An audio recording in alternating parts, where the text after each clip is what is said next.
you. Thank you, everyone, for being here. It's so exciting to see familiar faces, new faces, and thank you, everyone who came to Venture Atlanta this year. It's great to be here in person with all of you. So I think we'll just dive right into questions. So the obvious one, why did you choose to build your startup in the Southeast? Here we go. Who wants to take it first? I'll jump in, but All right, actually, yeah. let's go, Kabir.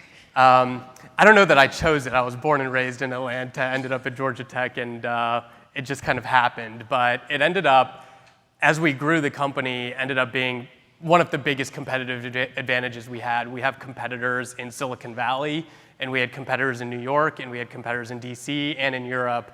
And we found that our, number one, our ability to access the international markets in Atlanta was significant. And it's, yes, the airport, but it's also the time zone. When you just think about doing business in Europe, part of OneTrust is we have software that helps with GDPR and all these privacy laws and security laws, and a lot of that is originated out of Europe. And we were doing 50% of our revenue in Europe within the first year. And a 5 to 6 hour time difference is very different than an 8 to 9 hour time difference, as you know, Vanessa, being in the Bay Area. And that was huge for us, including working with India. The second was just access to talent. We largely dodged the talent war for engineering talent because we built the brand in Atlanta. We were the place people wanted to come work, and accessing talent from North Carolina, from Alabama, from Florida was significant for us. And then the third, when investors look at our growth profile and then look at the cash burn, they can't believe it. We are so capital efficient in how we grow. And it's just because everything is more accessible and affordable here. Yeah, Tope, I see a lot of head nodding. Yeah, so I think there are a lot of similarities. So, ended up choosing Atlanta because I lived here. So the simple fact that I lived here at the time I thought of starting Calendly is really what led to starting Calendly here. And at the time, I didn't really think of Atlanta, the choice to start the company in Atlanta it wasn't much of a consideration. Because by the time I started Calendly, I'd worked for a number of different companies. I'd worked for IBM and EMC, which were global companies and had employees all over the world. I also worked for 2 startups that actually had really, really good outcomes. And both of those startups were started in very remote cities, right? So one was started in Shawnee, Kansas. I'm sure you've never heard of that, unless you're from Kansas. There's also another company that ended up getting acquired by Vertafore that was started in Conyers, Georgia. And again, ended up being a multi-$100 million business. And so I guess for me, what I thought about was the fact that it wouldn't, for those companies, they were able to achieve all of their goals in spite of being in these very small cities. And I didn't think that, at a minimum, I didn't think of it as a negative. Years later, 8 years later, I reflect on what Atlanta has meant to Calendly, and it's a lot of the same things that Kabir said. The business is incredibly capital efficient, and a lot of that has become because we've been able to avoid the cost of talent and real estate and employee retention and attrition that happens in the West Coast versus the East Coast. So for us, it's been a huge advantage. Yeah, Tim. I think it's just a boring answer of that's where I live. I think anyone starts where they are, wherever they happen to live. Yeah. Well, Pendo is in North Carolina. Yes. So was that a deliberate choice, or did you just live there too? I actually lived in Pittsburgh when we started Pendo. So our story is a little more complicated in the sense that we had 4 co-founders, 2 of which happened to be in Raleigh. So that kind of won out, one in DC, one in Pittsburgh. We still have a co-founder in DC. I've since moved to Raleigh, but for the first 5 years of Pendo or so, I was a remote founder, which meant more time on planes, but also got used to working the way we've had to work for the last couple of years. So I guess I got a little of that experience. But we looked at it in large part, because that's where we were living, or that's where 2 of the 4 co-founders were living. But we really did think about, would we start this somewhere else? And I'm a proponent of hey, you can build a great company anywhere. There's challenges, but there's also advantages, like Tope and others have talked about, starting a company in the Southeast in an area that's not San Francisco or Boston or New York. Yeah, so I think we all touched on capital efficient talent, access to great talent, But in the introductions, everyone's talking about how much Atlanta has evolved, and we talked about Google's and the Facebooks. So are these big tech companies moving into the Southeast a good thing, a bad thing, net neutral? Tim. Makes it more competitive for talent, absolutely. I think overall for the metro area, it's a fantastic positive. If you're building a company, as we all are, we pretty much, well, I was going to say we pretty much want them out, but I'll say this because we can recruit from them as well. So maybe it's a net positive. Okay. Kabir. Yeah, I have a slightly different perspective. Certainly, it's competitive for talent, and we've seen just in the last year, I mean, we're having to roll out blanket salary increases and additional benefits, and a lot of the expectation of tech workers in Silicon Valley has come to Atlanta.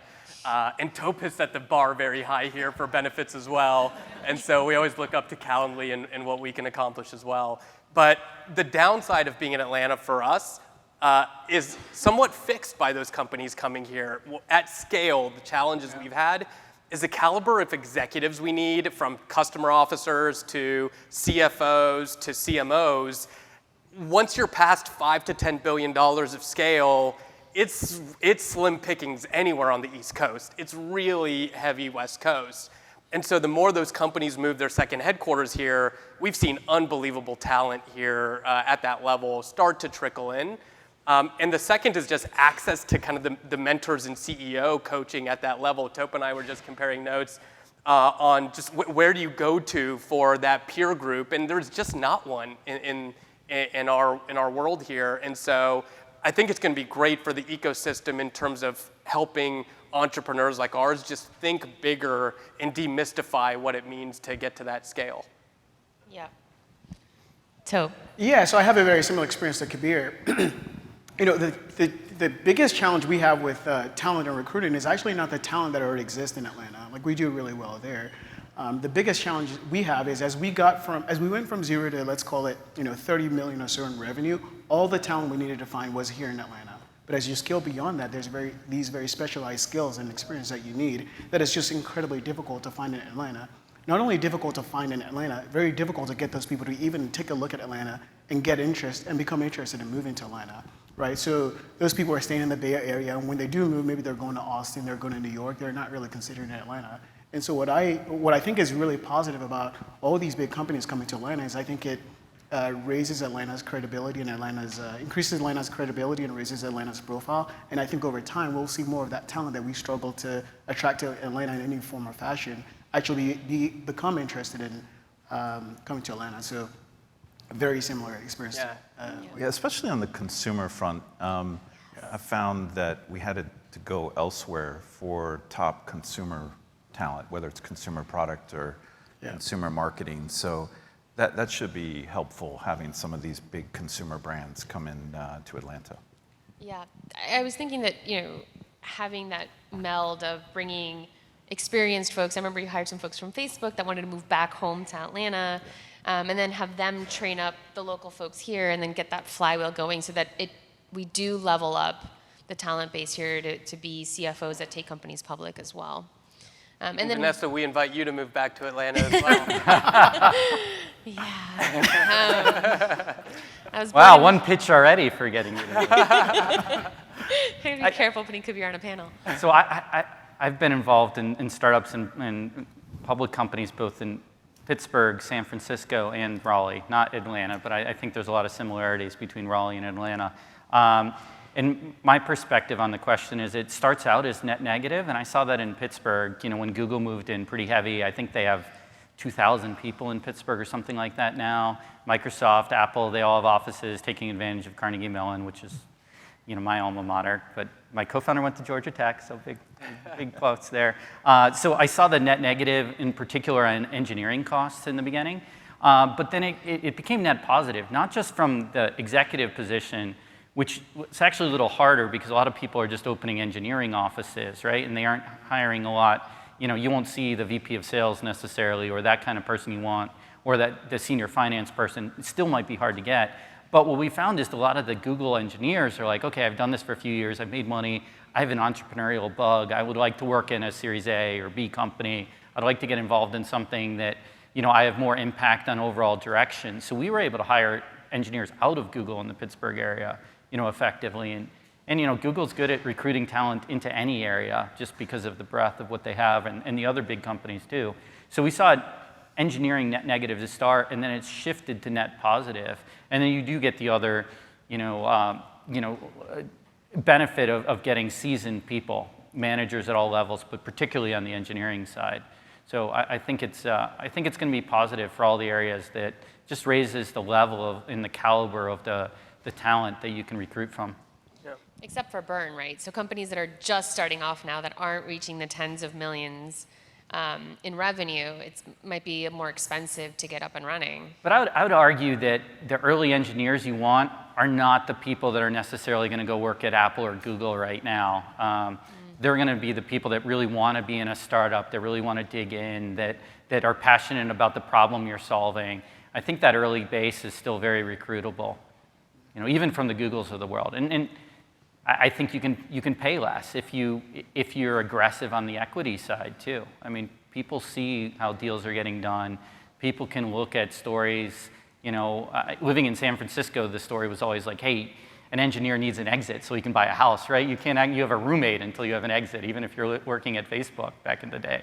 It's crazy. Still. It's crazy. Still. So I think you can still recruit. Some of the costs are higher. It's at that B, C stage where it gets harder to grab engineers, get those people away from the Googles, because then you end up paying more. But early, I think in the seed A, if you can sell your vision, you can get the right people in your company, despite having to compete against the big guys.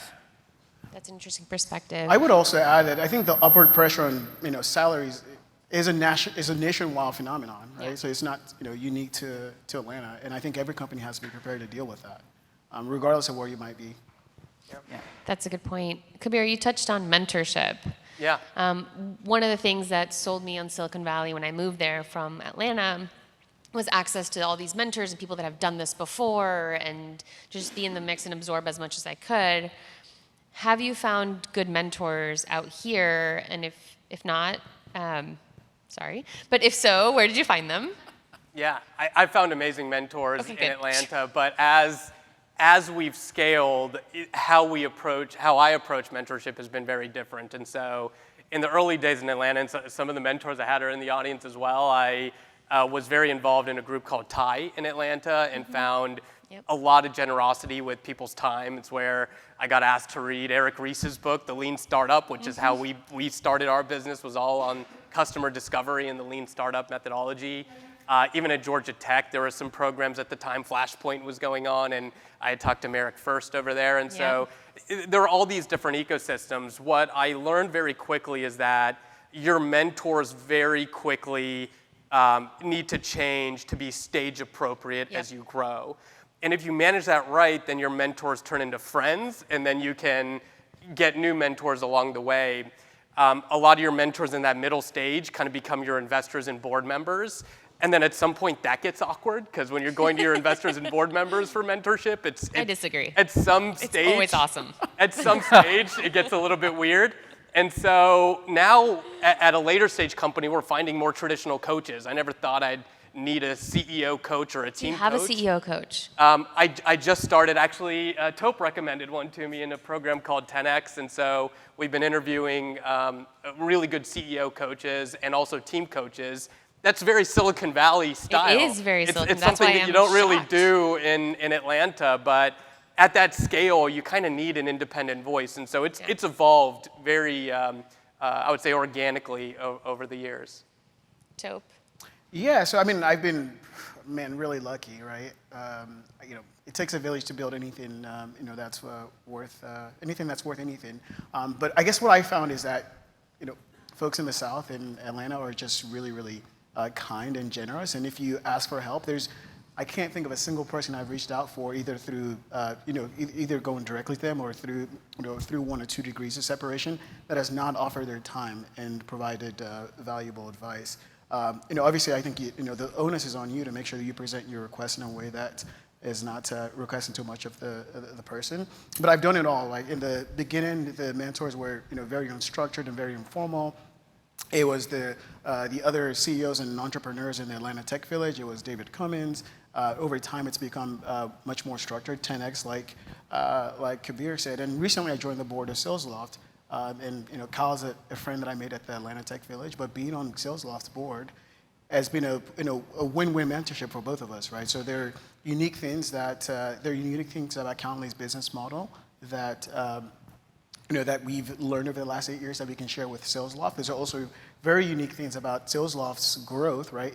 SalesLoft has pretty much grown as a sales-led company. We've grown as a product-led company. And the reality is that hundreds of millions of dollars in revenue, both of those models actually begin to merge. And so we've been learning a lot from each other. And so these are some of the things that I've done over the years that have been really helpful. That's super interesting. I didn't know you joined the sales. So are you guys all going to start joining each other's Let's boards? do Is that it. what's going to happen here? Is that Tim? What about you?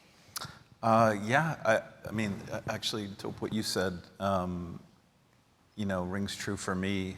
I think we don't get on this stage without massive help. I mean, investors, friends, prior colleagues, new people that I met through co-founders.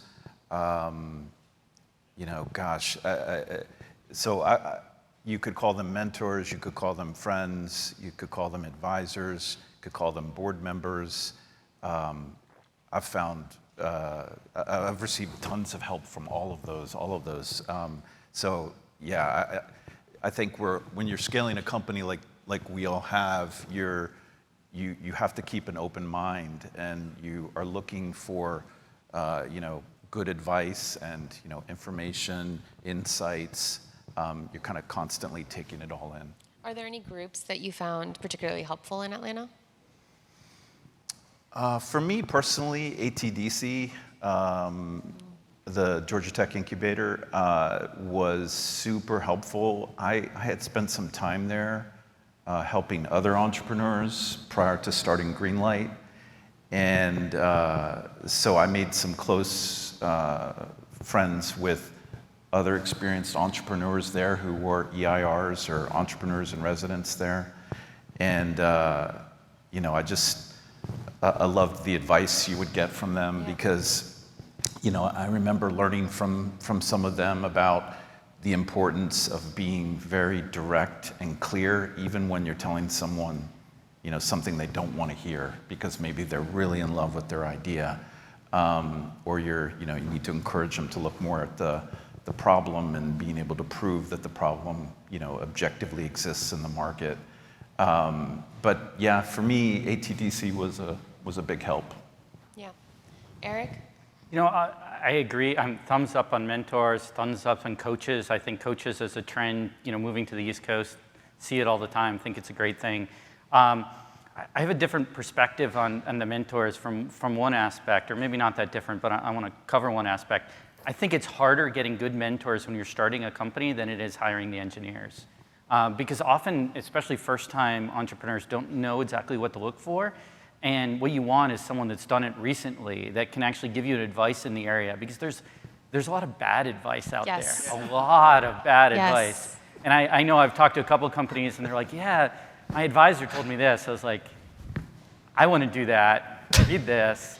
And B, you might want to change that advisor up a little bit when you read that. It's like, so, and I think that's harder in areas like Atlanta, like Raleigh, like Pittsburgh, where there's less kind of the new wave companies that have been successful. Now we're starting to get, the Calendlys, et cetera, that have done really, really well. So there's a place to tap for mentors. But it's really hard, going back to the Pittsburgh days when you're tapping a company that was successful 20 years ago, and they're like talking about gold discs and stuff, and half the people out there building software probably don't even know what gold discs are, right? So, there's how applicable is your experience? If you did marketing 20 years ago for a software company, it's completely changed. I mean, it's completely different. Yeah. So it's hard getting good mentors that can help you in the early days, especially as a first-time entrepreneur, knowing what to look for, knowing what good advice looks for, and sometimes just being willing to pay for them. I'm like, get good mentors, get good advisors. The good ones aren't going to want money. They're going to want equity if they Yep. believe in you. Yes. The But you're good going to have to ones give are them gonna want real equity. equity. You know, it's not going to be like, hey, I'll give you like a basis point or 10 basis points or whatever. I mean, if it's early, people are going to want real equity for helping you out, unless you have that friendship that you can strong arm, coerce, leverage into an advisory relationship. Yeah, I would say as someone who invests and joins boards, I'd be very careful about adding any advisors to your board. I think it's a bit of a warning sign if you're an early stage company and someone is helping you and they say, I want to join your board. I would slow roll that for as long as possible. Because as Kabir said, there's different advisors and mentors for different stages. And being on a board is almost permanent. Yeah. So, Yeah. And it's kind of vanity for that person too. Yes. It's like, I mean, but for you, it's game changing. yes. I mean, Even when people ask me to be an advisor and they're like, well, do you want to be a board member? I was like, those are different. And we can Yes. talk about how they're different and why, but think about, you know, what you want from me as opposed to like just thinking that giving me a board title is going to make it more exciting to me. It's really not. I'm more interested in the equity piece than anything else. So That's a good advisor talking. So I have to touch on fundraising because all of you took very different strategies. Some took early fundraising capital, some of them took middle, late stage, a little bit of all. What led, I mean, we can just go one by one. What led with your fundraising strategy and why did you choose that strategy? Well, for Greenlight, building a financial product and bringing that to market, there is a lot of kind of what I call pre-work. Essentially, a lot you need to do prior to launching the product publicly. You know, you need to have the deal with the bank and the processor and the card network, and you know, gosh, you have to actually build the thing. So there's a lot of deals required, a lot of regulations and laws that you need to make sure you're compliant with. So we actually raised angel funding, and I would say that's actually a real positive about Atlanta. You know, maybe it's related to the mentorship and the kind of friendliness and kindness that we've all experienced, I think, in the area. But people will take a risk, and so we found quite a large amount of angel investors who were willing to take the risk on Greenlight early on, which was wonderful to see, because I didn't expect that, having lived for a while in California. I thought, oh boy, you know, I'm going to have to go out to California to find angel investors, but I came to you for the record. it was great to find them locally. And then, yeah, I think back then, this was 2015, 16. Some of the big venture capital firms started to notice Atlanta, and some of them had been, you know, already well familiar with Atlanta, but like NEA and you invested in Greenlight quite early, so that was great to see. I think along the way, as you got to like A and B, and actually TTV Capital got in quite early, which was nice, which is a local fintech-focused fund. And then I think for the large, you know, for I guess the growth money, we really went to California, to New York, and we found some unique players like Drive Capital in Columbus, and so yeah, I think it is changing. It's changing, you know, probably by the day, and so I think that's a great thing for Atlanta. I think, as someone mentioned, you know, the more exits that we have here in Atlanta, that creates that pool of angel investors and early stage investors that really help the ecosystem in the Southeast. And so I hope to see more of that. Yeah, me too. Yeah. Kabir, what was your strategy? I never thought we would raise as much money as we did. It was never my goal. I was in a very lucky position where I was able to fund my own angel round, and all the investors we ended up signing on board, we ended up raising over $900 million in the last 3 years. Yes. So all the investors, I never actually had to reach out to an investor. They all pitched to me. And you know, what worked for me was creating a little bit of being a little bit of an enigma Yeah. and being a little bit mysterious, and investors would see us at trade show, they would hear that customers are buying from us, but nobody really knew much, and it created this desire and this demand that was really interesting. And then Insight Partners, our Series A, after chasing and chasing and chasing, they sent me a pitch deck that explained my market to me better than I understood it, told me what all my customers were saying about me, and then also gave me a $1 billion valuation. And so all those things together, and then you realize we were in a market that was more traditional enterprise sales. Yep. We had a regulatory driver that we knew the market was going to get won or lost in the next 2 years, and we had to go big quickly. And in enterprise software, the virtuous cycle we believe in is if you can invest the most in product and hire the most engineers, well, it takes 5 times as many engineers to create a feature easy to use as it does to make a feature hard to use. You can make it easier to use. You can onboard more customers faster. The more customers you get, the more feedback you get into the product. You can actually lower your costs because you can amortize your costs over a larger customer base. And the flywheel starts spinning. And so we said, that's our unfair advantage. We're going to raise more. We're going to have the biggest trade show booth, build the best product, and it worked. Yeah. And if you can do that at very low dilutive terms, like we were able to, it worked really well. Yep. Tope, everyone's been chasing after you for years. Yeah. Well, my fundraising strategy was really to never raise money. Yep. And Heard that one. Somewhere along the way, I failed. But what happened was I started Calendly, I bootstrapped Calendly, and by now I've told the story a million times of how I raided my 401k to start Calendly. And so, given that I took this very risky approach to starting the business, I didn't really feel like I diluted myself. What happened along the way is I ran out of money, and I needed money, and I got connected to David Cummins, and I was still on the fence about raising money in spite of the fact that I needed money.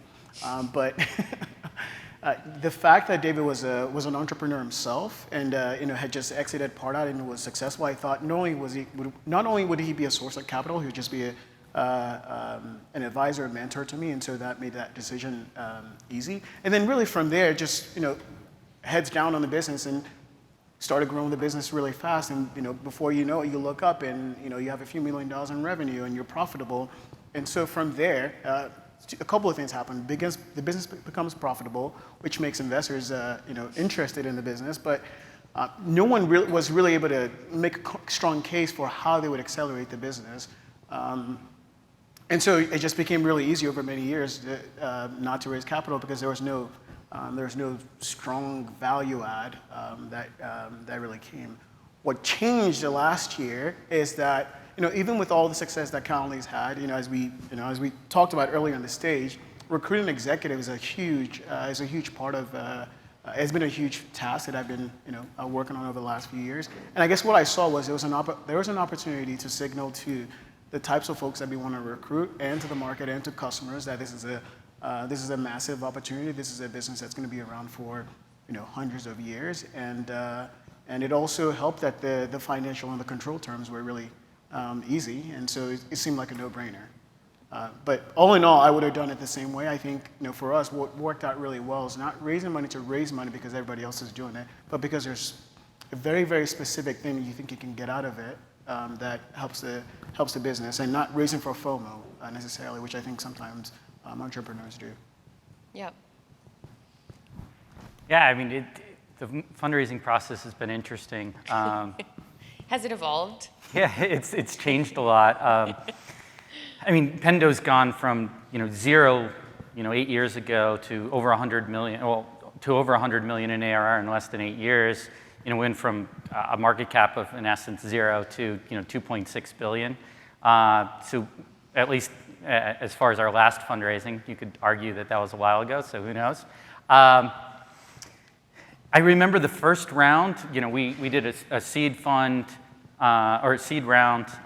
Seed rounds were smaller back then, significantly. I think their average is like 4 million these days. For us, our first seed was $1 million. One, I think it was oversubscribed 10%. And we had local investors. I mean, we had Idea Fund from Raleigh, Lister Delgado's out there somewhere. Thank you. We had people from DC, from New York. We had some angel investors, out from California. that round came together for us pretty quickly. Our original seed, we got it done. We incorporated the company in October. We had that complete round done before the end of the year. What became difficult was like the second part when you do that seed extension or that seed plus. You're not quite ready for the A, and you want to get there, and you're in Raleigh. At least now, this is a little while ago since Pendo started in 2013, which seems like yesterday, but I guess was quite a while ago. That became harder, and there's definitely a struggle on kind of pre-traction back in those days, and I think it's better now, but that was a good time to buy into companies in general. I remember we went out to the West Coast and we were trying to get people interested in Pendo. We were selling the story, we were selling some of our early customer traction, and a lot of them, conversations turned into, so how many flights are there to Raleigh a day that are direct? And if I go to a board meeting, like when the flight comes back? And there's a lot of those conversations. I had whole meetings around travel, like nothing about the company and product, but just travel logistics, right? And how often could we do board meetings in San Francisco? And so we ended up doing our second round, just extending internally, and raising another, I think, $1.2 million, $1.3 million in our seed that we never even touched. And then got ready for an A, and by then we started to have traction. Battery found us early. They actually preempted our A and got involved. Neeraj and Logan's now over at Redpoint. They were awesome to work with. And then from there, it became a lot easier. Once you're at the B stage, once the traction's there, once you're executing, if you're going from 1 to 4 or 4 to 15 in revenue back in the day. Then definitely call me. Yeah. It's just a lot easier to raise. Numbers. Like our B round felt like I was in Silicon Valley, the TV show, right? It was like things are a little nuts, but as long as you're executing, it doesn't matter where you are. Early stage, capital can still be hard in some of these secondary markets, and by that I mean everything that's not San Francisco and New York. Yeah. One Okay. thing, Vanessa, to share that my friend Neil at Canopy Ventures and Gardner at TTV Capital helped me see is essentially the bit of a flywheel that we created, because once you get product market fit and you figure out how to efficiently acquire customers, you can really get a flywheel going, and fundraising is a key component of it. So essentially, and this is exactly what we did, so I can say it worked for us, which was to raise money, pour it into marketing and product, so you essentially raise the bar in terms of the volume of customers you're bringing through. You also are investing in the product to essentially enhance that, take that further. Then you raise again, put it into marketing and product. You raise again, you put it into marketing and product. And what I can tell you is that flywheel gets going. And it really, at least in the case of Greenlight, it really worked. And I think it extends to other businesses as well, at least consumer ones. Well, you guys are very good at building product and excellent at user acquisition, especially in the early days when there wasn't a lot of competitors, a lot of people didn't see the opportunity, and you guys went hard. So. Yeah, I remember early on in my career, someone shared with me this notion of nail it and then scale it. It was with a different company I was at, and it was a venture capitalist who shared it with me, but that always stuck in my head. And so I wanted to make sure we nailed product market fit and we nailed customer acquisition efficiency before we really started to take a lot of money in, because then you're using the money well. Yep. And anyways, for us, that it worked quite well. Yeah, well, this is great that we talked about how venture funding has accelerated and helped different parts, because Frederick is leading a session on alternative sources of funding and how to not take money from VCs. So that's a good counterpoint to this panel. But we're a few over, but wanted to close this with like rapid fire, one line advice to early stage entrepreneurs. Who wants to go first? Wow. Mine's simple. Have fun. Have fun. And celebrate the milestones. I wish I would have done more of that. I definitely had fun, but some of those milestones just kind of flew by, and I wish I would have taken more time to savor them. Yeah. So I encourage you to do that. Eric? I mean, it's not always easy to do, but work with great people. Like, wait for the great people. Don't sacrifice on the hiring side, whether it's the co-founder, whether it's the early engineers, whether it's your first VP of marketing, whether it's your advisors or mentors, or even your VCs. suffer through it for a little while to make sure you get the great people. Yeah, my advice is the easiest thing to neglect is yourself. And something not a lot of CEOs and founders talk about is your own personal health, your own physical health, your own personal relationships. I got engaged and saw my wife, my now wife, but I saw her 30 days that year, just hitting the road, and it's brutal. And you don't have to make those sacrifices in that extreme of a way in today's world. And I would say it's okay to prioritize yourself a little bit. I'll say stay focused and keep an open mind and listen to what the market tells you. Great. Well, thank you all so much. This has been a blast. Hopefully we all get to spend more time together. Yeah. Thank you.